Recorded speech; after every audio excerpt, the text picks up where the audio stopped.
Você sabia que os gatos dormem até 16 horas por dia? Credo!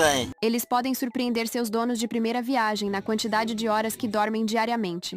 Um filhote pode dormir até 20 horas. Estou chocado! Mas um gato adulto também dedica grande parte do seu dia para descansar, já que pode dormir de 14 a 16 horas. Meu Deus! Estas horas de sono não são ininterruptas, pois os gatos preferem realizar pequenos cochilos ao longo do dia. Por isso, é normal observar nossos felinos descansando durante quase todo o dia.